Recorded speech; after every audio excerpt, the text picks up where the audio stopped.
nursing name, characterization of the globus pallidus and ventral pallidum and Huntington disease.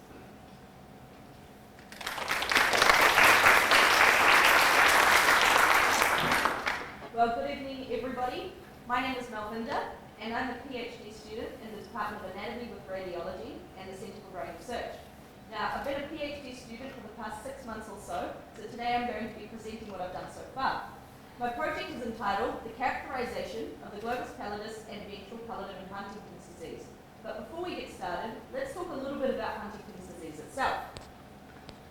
Now, Huntington's disease is a neurodegenerative disorder. Now, what that basically means is it leads to the death of cells within our brain. Now, it's also got a genetic component, which means that if you have the gene that encodes for Huntington's disease, you're likely to pass it on to the next generation, so it's inherited. Now, if you're unfortunate enough to develop Huntington's disease, there are 3 characteristic hallmark symptoms that are very typical of this disorder. This includes progressive involuntary choreiform movements.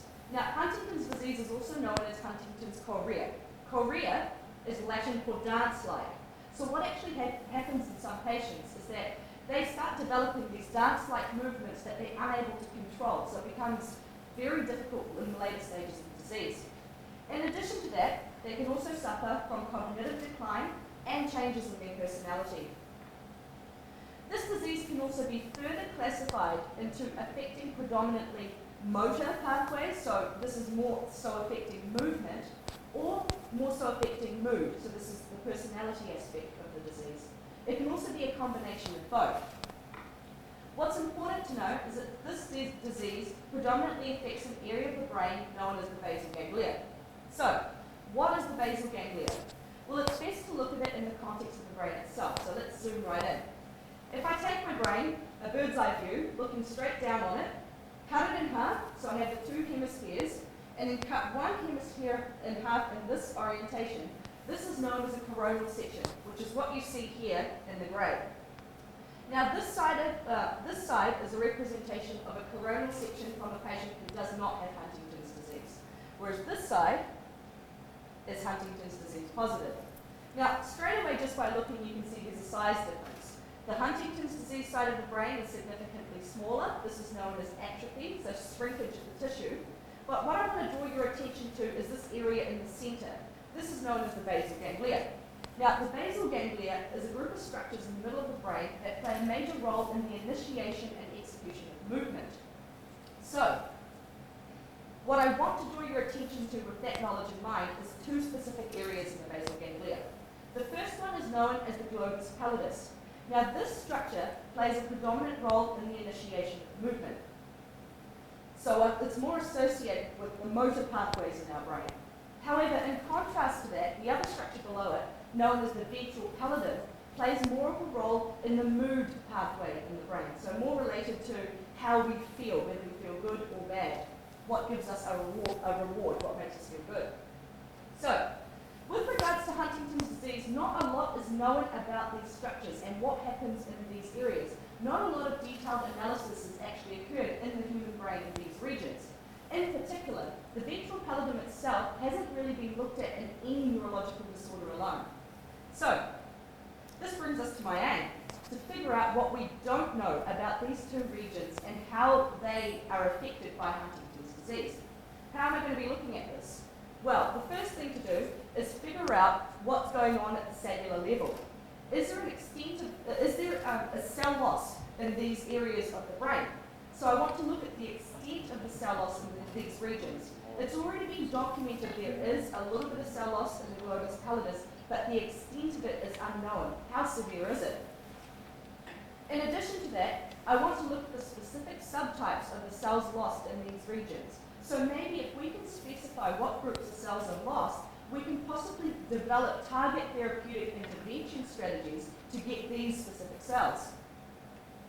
Most importantly, trying to see if there's a link with what's going on in these regions with the symptoms of the disease itself. So, is any extent of the cell loss in the globus pallidus region linked with the extent of the motor symptoms that these patients suffer from? And likewise, are any changes seen in the ventral pallidum linked with the extent of the mood symptoms associated with the disease? What I want to reiterate though is that for the first time we're looking at these regions in the human brain in such a significant depth. This is why it's the extent of the PhD project. So how am I going about doing all of this? Well, the first thing I'm doing at the moment is characterizing major cell populations in these regions using a technique known as immunohistochemistry. So, what is that? Well, basically we have, our whole body's made of cells, right? But our gut cells, for example, are different to our brain cells. And what separates them is that they have different markers on them that define what they are, what they look like, and what they do.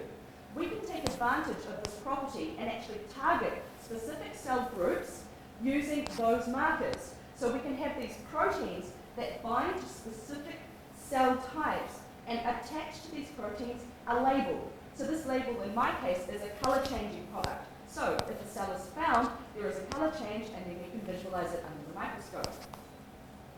In addition to that, I want to quantify these cells. So once I can see them, I want to see what's happened to the total number of the cells in these regions in the Huntington's human brains that I'm looking at, and compare them with corresponding controls. Now, to quantify all of this, I'm using a technique known as stereology. Now, what is stereology? Basically, it's a fancy cell counting tool. It gives an unbiased estimate of the total cell number for an entire region of a given volume. Now, what does that mean? Okay, our brain is three-dimensional, which means if we're going to do any sort of cell counting analysis, we want to get a number that's actually relevant to the whole region of interest because we need a 3D perspective. That's what this technique, stereology, takes advantage of. It involves a fancy microscope and some fancy software, but what's the beauty of it is that it gives you a three-dimensional answer, and that's directly relevant to us as human beings. So what does stereology require? Well, basically you need the full uninterrupted region of interest. Now, the globus pallidus isn't just one single area randomly placed in the brain. It actually occupies a long region, which is highlighted by this volume that I've placed in the middle of the brain. It's three-dimensional. Now, if we think of the globus pallidus as a big volume of something, say for example, a big block of cookie dough, okay? And if we consider cells as little chocolate chips, and I wanted to quantify in a big block of cookie dough the total number of chocolate chips without actually having to spend my whole life counting them, the best way to actually do it, which is what stereology does, is I section the whole cookie dough, okay, into different slices, and say I take every 10th or 20th section, count the number of chocolate chips in just those particular slices, multiply it out by the total volume of the region of interest, and that allows me to give an accurate, unbiased estimate of the total number of cells without having to count the whole entire area. That would be about 10 PhD projects put together. This technique also relies on having clearly defined regions. So what you need to do is, the globus pallidus is just one structure surrounded by a whole lot of other structures. You need to separate it out from everything else so you're only counting that region of interest and not accidentally counting anywhere else. In addition to that, you also want to know where the GP and VP, I'll call them the GP and VP from now on, start and end.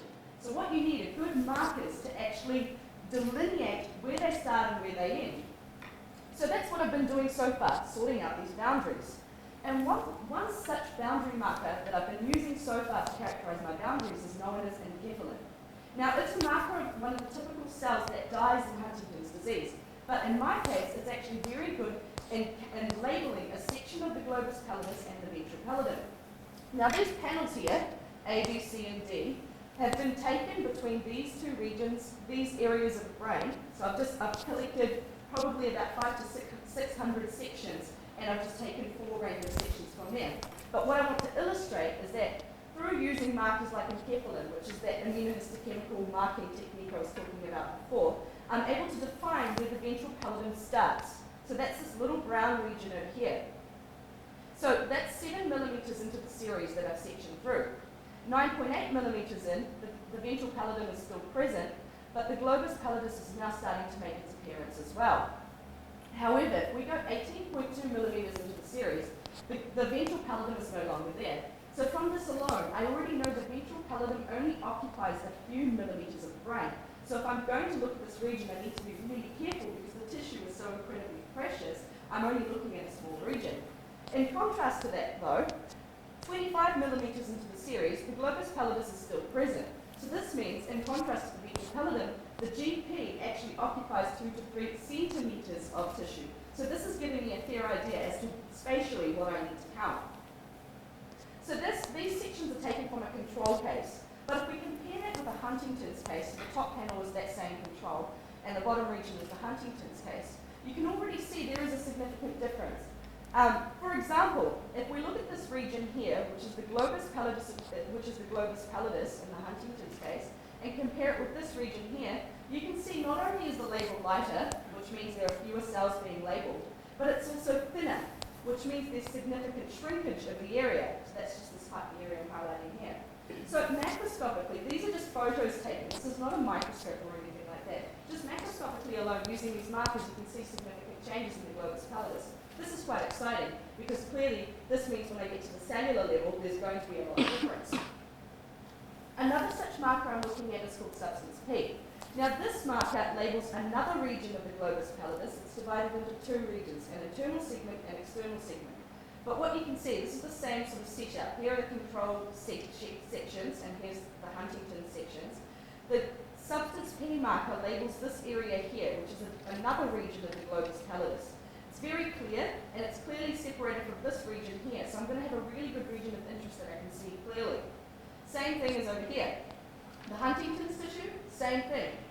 However, at this magnification, we can't really see a difference in this region based on this marker alone. So this is why we now need to go to the cellular level. So these blue blobs all over the place over here are actually brain cells. Now they're labeled with this specific blue dye. And I'm sure what many of you can actually see is that there are these very large blue cells. Now these large blue cells are actually neurons. So they're the brain cells and they're localized to the globus pallidus region. So they're known as pallidal neurons. However, all of these little cells, I don't know what they are. I can't really see at this magnification anything. Or even going up in magnification, if we just look at one particular cell, you really can't differentiate the difference between all these little cells. So this marker that I'm using is going to label my pallidal neurons, and that's one of the types of neurons that we're marking because it's a very good generic marker. Clearly though, I need to zoom in even further because I want to look at subtypes of cells. So this is when we get more specific markers, such as parvalbumin. Now parvalbumin is a calcium-binding protein. Now we all drink calcium because calcium is something needed for us to survive. It's what helps our muscles work, for example. Now what you can do is take advantage of calcium and actually target particular proteins that bind to calcium and target it into different cells. So what we're doing here is labeling specific calcium-binding protein cells with this marker. And here we're now zooming in on the subtype. So that's what all these dark regions are here. We can zoom in even further. Specific calcium-binding protein cells with this marker. And here we're now zooming in on the subtype. So that's what all these dark regions are here. We can zoom in even further. This is what I'm going to be counting under the microscope. What's interesting is at this magnification, you can even see the projections. So these are the little arms that these cells have that make contact with other cells, and this is actually how they communicate with one another. So hopefully, even along the way, I'll be able to look at the communication between the cells as well. So, what have I done so far? Well, I've currently characterized the boundaries required for my future studies using these markers known as enkephalin and substance P.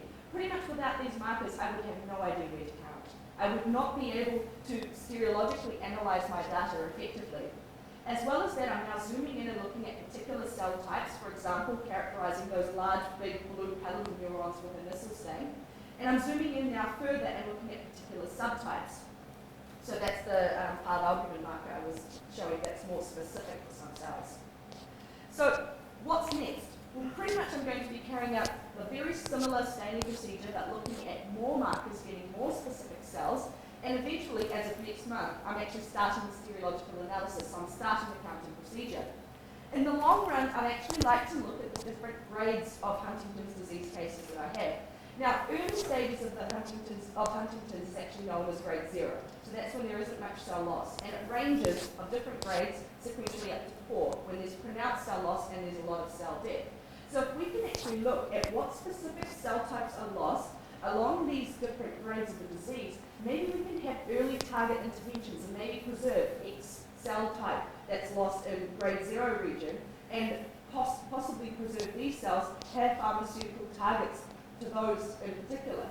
Later on, maybe a different cell type is lost, and maybe we can preserve that cell type in that part of the disease. So, in summary, Huntington's doesn't have a cure. This is why we're studying it. This is why our lab group is looking at it. And my area of expertise is going to be the globus pallidus and ventral pallidum. That's why I'm looking at them in detail. And hopefully by the end of my studies, I'll be able to get a better understanding of the anatomical changes in these areas, in the Huntington's cases, and ultimately link it to the symptoms. Is there a correlation with the extent of the symptoms involved? So, I'd like to acknowledge my supervisors, Dr. Henry Von Vogel and Professor Richard Paul, and the funding I received from the University of Auckland Doctoral Scholarship, and my beautiful neuroanatomy group. Thank you very much for listening.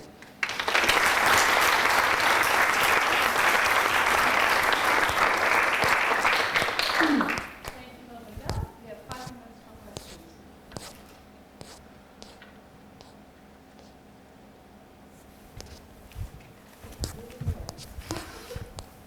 Thanks for the talk. It's wonderful.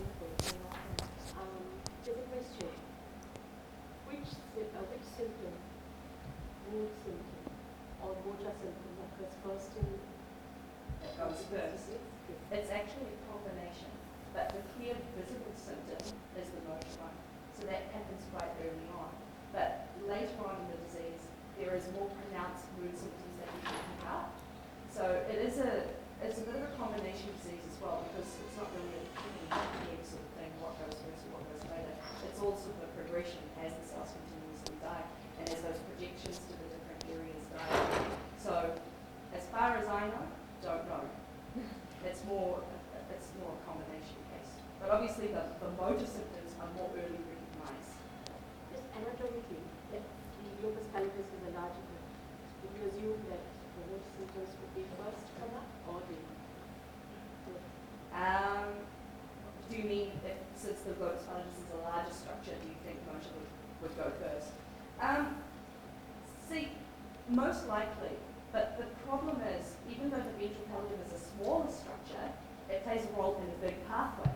So, if the connections to the ventral pallidum are incredibly important, we can't rule out that maybe the mood symptoms are less strong or less early on or anything like that. We can't say that at the moment. What I can say though is since the Huntington's disease is mainly a disease of the basal ganglia, which is typically involved in movement, then probably the impact on movement is going to be more pronounced. You'll possibly see it early on. we would like to catch motor disease early. Yes. So what would be the symptoms? That's what I'm looking at. Right. So if it is an early mood symptom, then we look at that. You look at behavior and mood. Behavior and mood Yes. versus the Yes. motor movements which come later. If it comes in combination, Yeah. what would be different? I would say the motor symptom is more typically recognized by I'm assuming by a clinician that would be recognized more early on. But since it's a genetic disease and the person now tends to know if they do have the gene for the disease, the motor symptom would probably be the first thing they pick up on.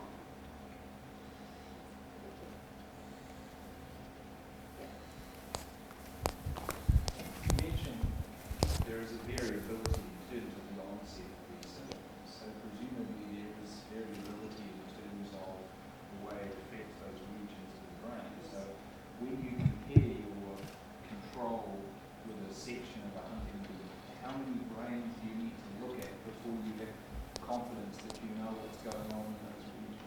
That's the problem with Huntington's disease. It's very, very variable. Science speaking, the typical sample size where you can have a decent comparison for any sort of study in general is 6. So if you have a sample size of 6 Huntington's cases versus 6 control cases, you are able to compare them. But this disease is a little bit more special. We really need to up the sample size, and that's actually why the study of this disease is so time consuming, because there are times when we have plenty of Huntington's cases, but not enough controls, because we don't get a lot of control brains donated to the Centre for Brain Research here. So it's a single gene disease, yes, but the symptoms are so variable that we really need a huge sample size to account for individual variability.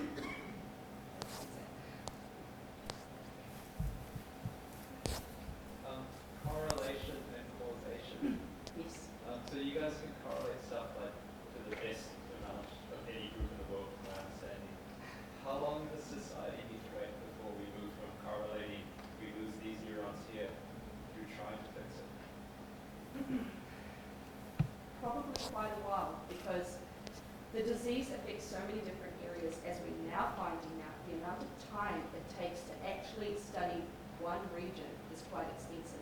I mean, I'm looking at a region of the brain that's only about this big. The globus pallidus is only this big. But people are looking at regions of the entire cortex, but that takes just as much time.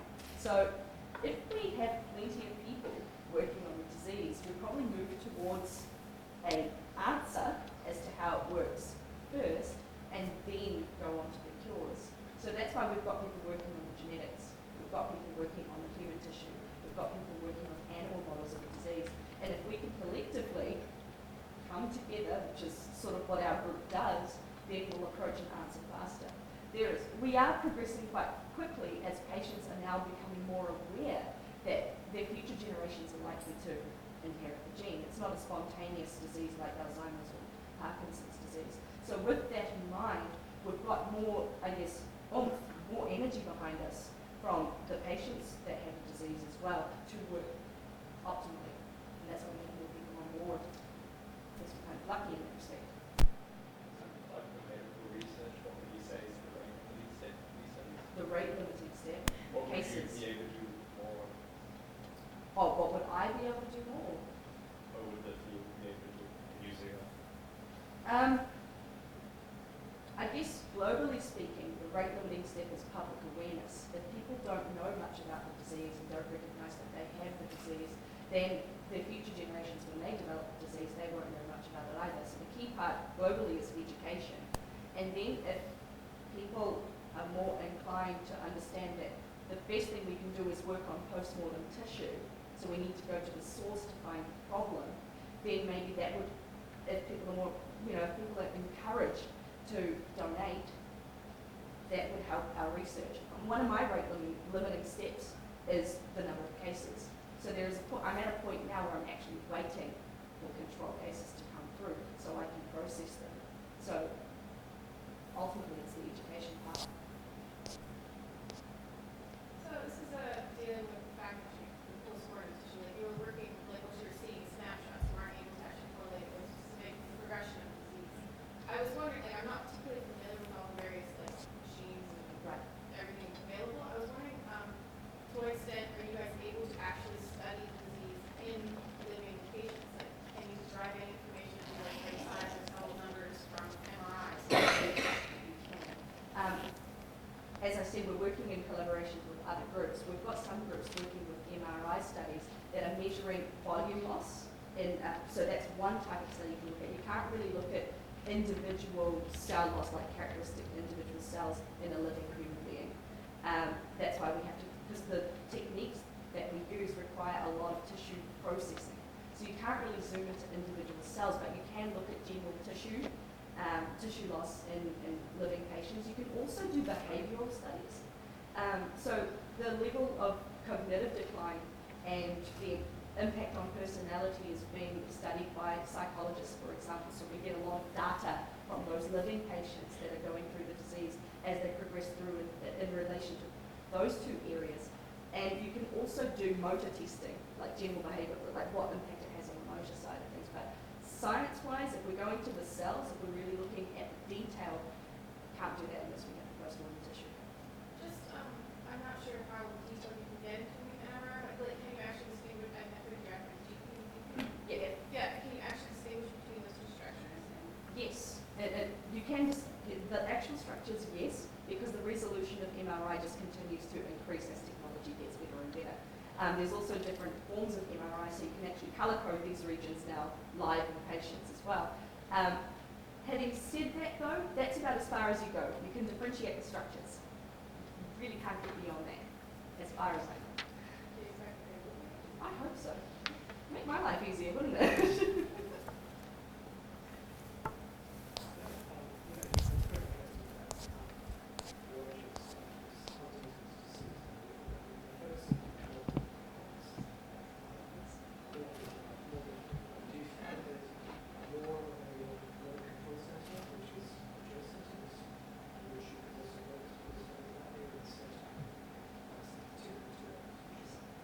The control centre of the basal